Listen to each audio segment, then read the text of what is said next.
Assalamualaikum warahmatullahi wabarakatuh.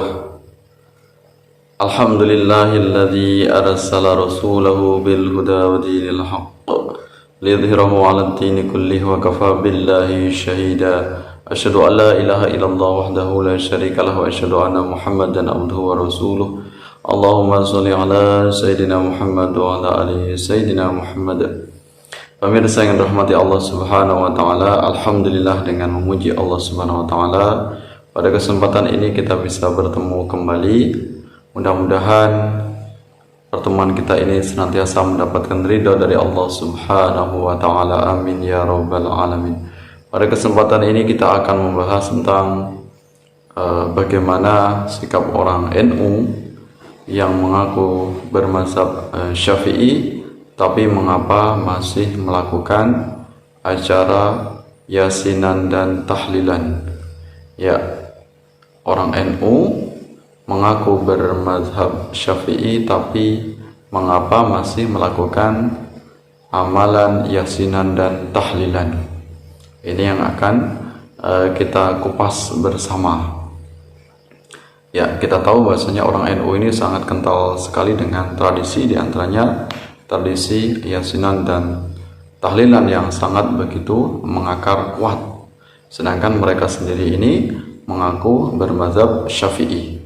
Nah, ini perlu kita ketahui bahwasanya Imam Syafi'i ini tidak pernah mengharamkan acara tahlilan. Ya, jadi tidak pernah Imam Syafi'i mengeluarkan fatwa tentang keharaman yasinan atau tahlilan. Ya, di antara kalangan imam mazhab ini hanya terjadi perbedaan pendapat tentang sampai atau tidaknya kirim pahala atau kirim bacaan ayat Al-Quran kepada orang yang sudah meninggal. Ya, ada ulama yang menyatakan bahwasanya bacaan ayat Al-Quran atau Al-Fatihah ini sampai kepada mayit. Ada lagi ulama yang mengatakan tidak sampainya kepada mayit. Nah, di sini warga Nahdlatul Ulama mereka ini mengikuti pendapat ulama yang menyatakan bahwasanya bacaan Al-Quran atau surat Al-Fatihah dan surat-surat yang lain dalam Al-Quran ini sampai kepada mayit. Ya, artinya pahalanya sampai.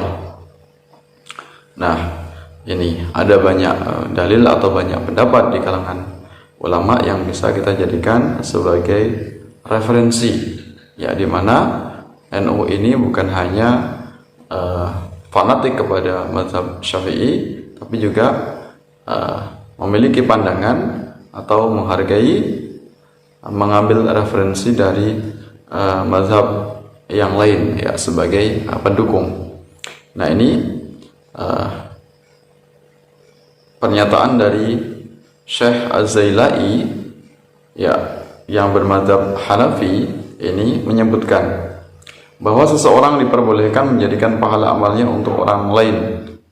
Ya, menurut pendapat Ahlussunnah wal Jamaah, baik berupa sholat, puasa, haji, sedekah, bacaan Quran, zikir atau sebagainya, berupa semua jenis amal baik, pahala itu sampai kepada mayit dan bermanfaat baginya. Ya, ini pendapat dari mazhab Hanafi yang bernama Utsman bin Ali Az-Zailai. Ya. Kemudian dari ulama bermazhab Maliki, ini adalah Syekh As-Dasuki. Ini, jika seseorang membaca Al-Quran dan menghadiahkan pahala bacaannya kepada mayit, maka hal itu diperbolehkan dan pahala bacaannya sampai kepada mayit. Ya. Nah, ini pendapat dari Syekh Muhammad bin Ahmad bin Arafah Ad-Dasuki yang bermazhab Maliki. Kemudian kalau kita melihat dari pendapat Imam Nawawi, ya, pakar fikih dari mazhab Syafi'i, ini beliau juga menyampaikan tentang sampainya bacaan Al-Quran kepada mayit, ya. Dan disunahkan bagi peziarah kubur untuk mengucapkan salam kepada penghuni kubur serta mendoakan mayit yang diziarahi dan semua penghuni kubur. Ini menyatakan bahwasanya berarti doa kita sampai kepada penghuni kubur. Salam serta doa lebih diutamakan menggunakan apa yang sudah ditetapkan dalam hadis Nabi. Begitu pula disunahkan baca apa yang mudah dari Al-Quran dan berdoa untuk mereka setelahnya. Ya, ini dari ulama mazhab Syafi'i, yaitu Yahya bin Syaraf An-Nawawi atau Imam Nawawi. Ya. Nah,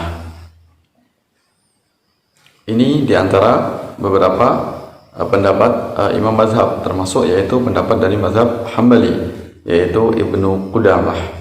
Dan apapun bacaan yang dia, ibadah yang dia kerjakan serta dia hadiahkan pahalanya kepada mayit muslim akan memberi manfaat untuknya.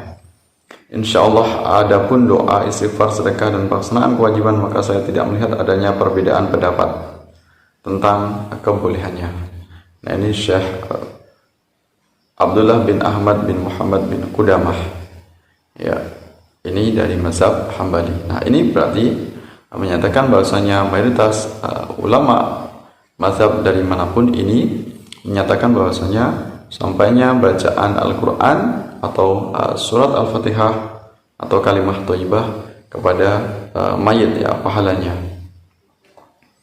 Ya. Nah, ini dalam acara yasinan dan tahlilan ini paling tidak ada 3 hal yang perlu kita perhatikan, ya. 3 hal yang perlu kita perhatikan tentang acara yasinan dan tahlilan, yaitu pertama tentang hukum menghadiahkan bacaan Al-Quran kepada mayit. Jelas tadi bahwasanya ini adalah sampainya bacaan Al-Quran atau kalimat thayyibah kepada mayit. Dan ini disepakati oleh mayoritas ulama mazhab dari manapun, walaupun ada ulama yang ini menyatakan tidak sampai. Nah, ini. Kemudian poin yang kedua, ya, tentang acara yasinan dan tahlilan yang perlu kita perhatikan adalah tentang bagaimana hukum mengkhususkan waktu tertentu untuk membaca Al-Quran atau membaca surat Yasin atau kalimat thayyibah. Misalnya acara yasinan dan tahlilan setiap malam Jumat misalnya, atau setiap hari Jumat misalnya, atau 3 harinya, 7 harinya, sampai kemudian 40 hari dan sebagainya. Maka bagaimana hukum demikian itu? Maka di sini mayoritas ulama ini memperbolehkan tentang menjadikan bacaan Al-Quran itu sebagai rutinitas, ditentukan waktunya atau harinya. Nah, ini sebagaimana dalam sebuah hadis dinyatakan, ya, riwayat dari Ibnu Umar, ya, ia berkata, Nabi SAW selalu mendatangi Masjid Quba setiap hari Sabtu dengan berjalan kaki dan berkendara. Abdullah bin Umar radhiyallahu anhuma juga selalu melakukannya. Nah, ini jadi apa yang dilakukan oleh Rasulullah, amalan yang beliau lakukan ini, yang ini rutin setiap hari Sabtu, ini ternyata juga dilakukan secara rutin, dan ini bisa menjadi sandaran bagi kita dalam melakukan amaliyah seperti yasin dan tahlil. Rutinkan setiap hari Jumat misalnya, malam Jumat, atau hari apapun yang itu menjadi rutinitas, atau misalnya dalam peringatan Maulid, setiap bulan Maulid merayakan kelahiran Rasulullah SAW, ini juga hukumnya adalah diperbolehkan. Jadi mengkhususkan hari tertentu dengan baca Al-Quran atau membaca kalimat thayyibah, ini hukumnya adalah boleh. Kemudian dalam acara yasinan dan tahlilan, selain merutinkan bacaan Al-Quran, bacaan surat Yasin misalnya, dan tentang sampainya bacaan Al-Quran kepada mayit, juga di sini tentang adanya praktek, yaitu bersedekah untuk mayit. Misalnya ini adalah dengan memberikan hidangan atau makanan kepada orang yang sudah membaca Al-Quran atau membaca surat Yasin atau kalimat tahlil. Nah, ternyata di sini ulama memperbolehkan bersedekah, memberikan makanan atau hidangan dalam bentuk apapun, ya, ini dengan pahalanya dihadiahkan kepada mayit. Ternyata ini hukumnya diperbolehkan. Ya, ini diantaranya hadis yang mendukung, yaitu seseorang mendatangi Nabi SAW lalu berkata, "Hai Rasulullah, sesungguhnya ibuku meninggal dalam keadaan tiba-tiba dan belum berwasiat. Ya, saya rasa seandainya sebelum meninggal dia sempat berbicara, dia akan bersedekah. Apakah dia mendapatkan pahala jika saya bersedekah untuknya?" Rasulullah bersabda, "Ya." Nah, ini berarti tentang bolehnya kita bersedekah Sehingga pahala sedekah tadi kita hadiahkan kepada orang yang sudah meninggal dari keluarga kita atau orang lain siapapun itu, ternyata hukumnya boleh dan tentu pahalanya juga sampai kepada mayit atau kepada orang yang meninggal. Jadi dalam acara yasinan dan tahlilan paling tidak 3 hal atau 3 poin tadi, yaitu tentang bacaan Al-Quran sampai atau tidaknya, ternyata memang mayoritas ini sampai. Bacaan Al-Quran ini dipakai pendapatnya oleh Nahdlatul Ulama. Kemudian tentang khususkan setiap malam Jumat baca ayat Al-Quran atau bacaan surat Yasin misalnya, dan ini juga boleh. Dan tentunya pahalanya ini juga tetap mengalir atau berlaku. Kemudian dengan bersedekah kepada mayit sehingga pahalanya dihadiahkan kepada mayit ini juga sampai dah diperbolehkan bermanfaat untuk orang yang sudah meninggal. Nah, jadi 3 hal itu tercapai, terlaksana dalam sebuah acara yaitu Yasin dan tahlil.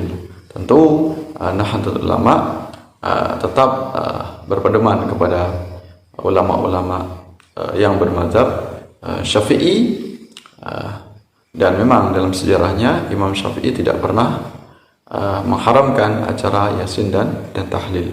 Maka sangat tidak tepat kemudian jika ada kelompok Salafi atau Wahabi menyatakan kenapa orang NU bermadzhab Syafi'i tapi masih melakukan acara Yasinan dan tahlilan.